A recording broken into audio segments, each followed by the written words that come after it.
There can be no doubt these days that alcohol causes brain damage.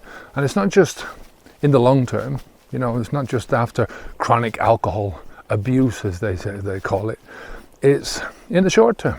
Alcohol is one of the few substances that can pass directly through the blood-brain barrier. This is a barrier that surrounds your brain. It's like a pocket that your brain sits in. And alcohol gets through that unimpeded and creates all kinds of havoc. So there can be no doubt at this stage that alcohol causes brain damage, right? Even in the short term. You know, there's long-term chronic brain damage that's caused by just you putting alcohol into your body day after day or week after week or year after year. But there is also the brain damage that's caused just by short-term drinking and how that has knock-on effects in everything else that you do. So I want to talk about 11 ways that alcohol accelerates brain damage. The first one is how much a person drinks in one session. You know, you can fuck up your brain in one session just by drinking and drinking and drinking in one night. You can kill yourself in one night, you know, by drinking too much, by overdosing on that stuff. How much a person drinks in one session can really affect how your brain operates. The second one is how often a person drinks. You know, the more you drink, the less chance you are of giving your body a chance to recover. The more you drink, the quicker you drink, the less capable your body is of being able to metabolize the alcohol. Binge drinking is, like I said in the first part, you can drink a lot in one session and it can damage your brain. But even regular drinking small amounts of alcohol can have a long-lasting effect. Number 3 is the age which you start drinking.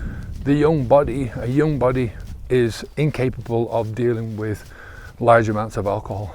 Your brain itself is not fully developed until you reach the age of 25. I had my first drink around 12. Didn't really start drinking alcohol until I was 18. And the frontal cortex, the part of your brain that's responsible for decision making and self-control, you know, these parts are not developed until you're in your mid-20s. So that is all developing as you're pouring the alcohol into your body. So that's going to have a long-term effect. You also have to look at the organs and how much the organs are developing, or how much the organs can cope with the amounts of alcohol that you're putting in. And young organs are just not capable of handling large amounts of alcohol. They're not used to it for a start. So that has a knock-on effect on everything else. You know, when your body can't metabolize the alcohol, and then more alcohol is getting into your brain, or more of the acetaldehyde is getting into your brain, that more dangerous chemical that is a product of the alcohol metabolism, that's getting in, and that's a toxin. That's a real bad toxin. Number 4, how long a person has been drinking. You know, the longer a person has been drinking, the more damage is likely to be caused. The more damage is being caused, the less capable your body is of handling the alcohol. Therefore, the more damage is going to be caused, and you're also prone to continue the habit. You know, the stronger the habit, the more you're going to continue to do it. And number 5 is a person's age. I mean, this goes both ways. So the younger you are, the less developed you are, the more damage is going to be caused, because the less capable your body is of defending you. The older you are, on the other hand, I mean, this is where your body is collapsing because of all the alcohol that you've drank. Your organs are not used to it anymore. Your organs are not capable of dealing with it anymore. And you're going to get worse damage to your brain because of that, because more alcohol or more of the bad acetaldehyde is going to get into your brain. And number 6 is level of education. I mean, people are 6 times more likely to become heavy drinkers and have problems with alcohol and to get damage from alcohol if they don't finish high school. But you know, for me, education is one of those things that you could be highly educated but still not understand the damage that alcohol is causing you, not understand, or you know, be rationalizing that alcohol is causing you this damage. So it goes both ways. These next 3 are really out of your hands. I mean, you can't really do much about them. The first one, number 7, is gender. Females are far more susceptible to alcohol damage just because of their physiology than males. Males are likely to drink more, although this is changing. There's more girls that are starting out drinking alcohol, and they're drinking more alcohol than boys at this stage in some areas. Males are also more likely to do stupid stuff, which puts them in danger anyway in general. But if you have an accident, you can hit your head and do brain damage. Number 8 is your genetic background. Again, there's not much you can do about this.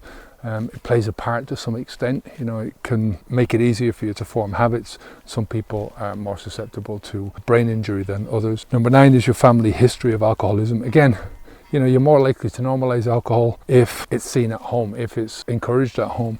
You know, if you're raised with junkies, you get the same result.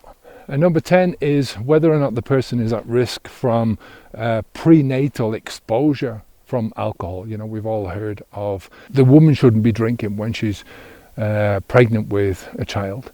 Now, what about a man? You know, it's how does that affect the sperm? I mean, it's two things that connect together. So if the man is drinking and he's contributing a sperm to the child, it's not just the egg and it's not just the gestation that this is going to affect. It's everything that's involved with the creation of that child. You know, and you might have some genetic influence, but again, the genetic influence, as far as I'm concerned, is just not in your control. It's outside of your control. There's nothing you can do about it. And number 11 is just your general health conditions. You know, if you're poorly, if your health is not good in general, then you're not going to be able to combat the alcohol going into your brain. Your body is going to be in a less capable environment. You know, your body is a less capable environment of dealing with the toxins that are coming in, of dealing with all the damage that's happening, of repairing that damage. You know, if your internal organs are already damaged, and most people who are drinking for any length of time, you're going to have some damage to your organs. Your organs can't handle more amounts of alcohol. The alcohol that's coming in then is going to create more damage, and you know, unfortunately, that's going to create more brain damage in the long term. So it's just something to look at. You know, alcohol is just a terrible drug in general. If you want to see how bad alcohol is for you, you know, people who are drinking themselves literally to death, have a look at this video. Take care. Onwards and upwards. Bye now.